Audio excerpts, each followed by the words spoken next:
Kantara series లో 2 సినిమాలు వచ్చేసరికి గ్రామీణ ప్రాంతాల సంస్కృతి సంప్రదాయాలపై మక్కువ పెరిగింది. అసలు భూతకోల అంటే ఏమిటి? గ్రామీణ దేవతలు అంత పవర్ఫుల్లా? మన దగ్గర ఉండే గ్రామ దేవతల పరిస్థితి ఏంటి? Watch this report.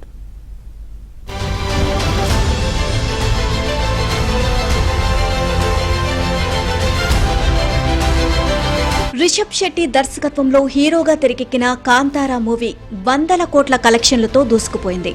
ఆ మూవీకి ఫ్రీక్వెల్ గా తెరకెక్కిన కాంతారా చాప్టర్ 1 కూడా బాక్సాఫీస్ దగ్గర అదరుకొడుతోంది. కాంతారా మూవీలో వరాహ రూపం అనే సాగే సాంగ్ లో భూతకోల ప్రదర్శన ఇస్తాడు రిషబ్ శెట్టి. ఈ మూవీలో నటనకి గాను జాతీయ ఉత్తమ నటుడు అవార్డు దక్కించుకున్నారు.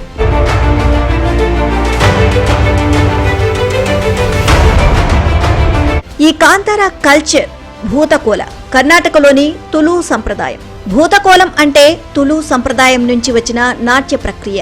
ఇందులో భూత అంటే పంచభూతాలు అని అర్థం. దీన్ని దైవకోల అని కూడా పిలుస్తారు. వీటిలో 3 రకాలు ఉంటాయి. పంజర్లి, గుళిగా లాంటి ప్రకృతి శక్తులు, పూర్వీకులు అనే రకాల్లో నాట్య రూపకాలు ఉంటాయి. భరతనాట్యం, కూచిపూడి, కథక్ వంటి సంప్రదాయ నృత్యాలను ఎక్కడైనా ప్రదర్శించవచ్చు. విదేశాల్లో కూడా ప్రదర్శనలు జరుగుతాయి. అయితే భూతకోల నృత్య రూపకాన్ని కేవలం కర్ణాటకలోని కొన్ని ప్రాంతాల్లో మాత్రమే ప్రదర్శిస్తారు. వేరే ప్రాంతాల్లో ప్రదర్శించకూడదు. ఎందుకంటే మిగిలిన వాటిల్లా ఇది కేవలం ఓ నృత్య రూపకం కాదు. తమ ప్రాంతాన్ని, తమ వారిని కాపాడే దైవారాధనగా అక్కడి ప్రజలు నమ్ముతారు.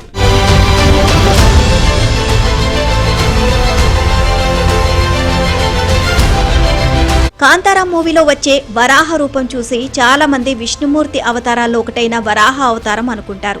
అయితే ఈ రెండింటికి అసలు సంబంధం లేదు. తులు ప్రజల నమ్మకం ప్రకారం పార్వతీదేవి పెంచుకున్న ఓ వరాహం పిల్ల. శివుని కైలాసంలోని తోటలో ఉండే అడవి పంది చనిపోతే దాని పిల్లను పార్వతీదేవి పెంచుతుంది. కానీ ఆ పిల్ల పెరిగి శివుని తోటలోని చెట్లు, మొక్కలను ధ్వంసం చేస్తుంది. దీంతో దాన్ని చంపేయాలని శివుడు నిర్ణయిస్తాడు. పార్వతి ఆపి క్షమించమని కోరుతుంది. దీంతో శివుడు ఆ అడవి పందిని తన గణాల కింద భూమి మీదకు పంపి మనుషుల చేత కొలిచే రక్షక దైవం హోదా ఇస్తాడు. అదే పంజుర్లి. ఈ పంజుర్లినే శివ సంభూతు అని పిలుస్తారు. అడవి పందుల నుంచి పంటలను రక్షించేందుకు పంజుర్లిని ఆరాధిస్తారు. ఈ వరాహ రూపానికి, వరాహ అవతారానికి సంబంధం లేకపోయినా రెండూ కూడా హిందూ సంప్రదాయాల్లోనివే కావడంతో రూపం, వేషధారణ, అలంకరణ ఒకేలా ఉంటుంది.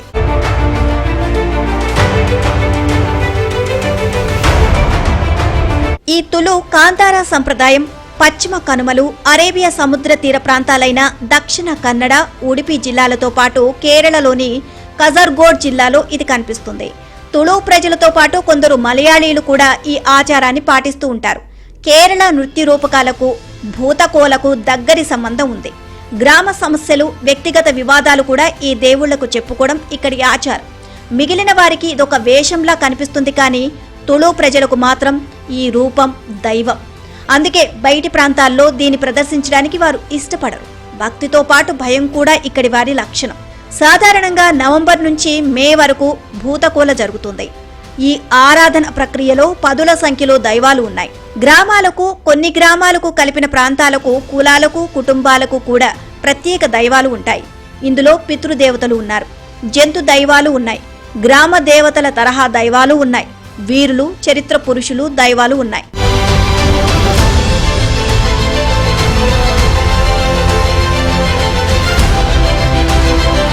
ఒక మాటలో చెప్పాలంటే ఇది తులు చారిత్రక, సాంస్కృతిక, ఆధ్యాత్మిక, సామాజిక సంక్లిష్టతలన్నీ కలగలిసిన ప్రక్రియ. ఈ భూతకోల 14వ శతాబ్దం నుంచి ఉంది. అంటే దాదాపు 700 ఏళ్ల నాటి నుంచే ఉంది అన్నమాట. గ్రామాల్లో, స్థానిక గ్రామ దేవతల ఆలయాల్లో సాధారణంగా ఏడాదికోసారి ఈ కాంతారా తరహాలో ఉత్సవాలు నిర్వహిస్తారు. భూతకోల ఆడేవారికి గౌరవం ఉంది. వంశపారపర్యంగా కొన్ని కుటుంబాలు ఇలా దైవ సేవలో ఉంటాయి. స్థానిక జమీందారులు, ప్రభుత్వ ఉద్యోగులు దీనికి స్పాన్సర్స్ చేస్తూ ఉంటారు. వస్త్రాలు, అలంకరణ ఖర్చు, దారి ఖర్చులను సమకూరుస్తారు. కాంతారా సినిమా తర్వాత దీనికి మరింతగా ఆదరణ పెరిగింది.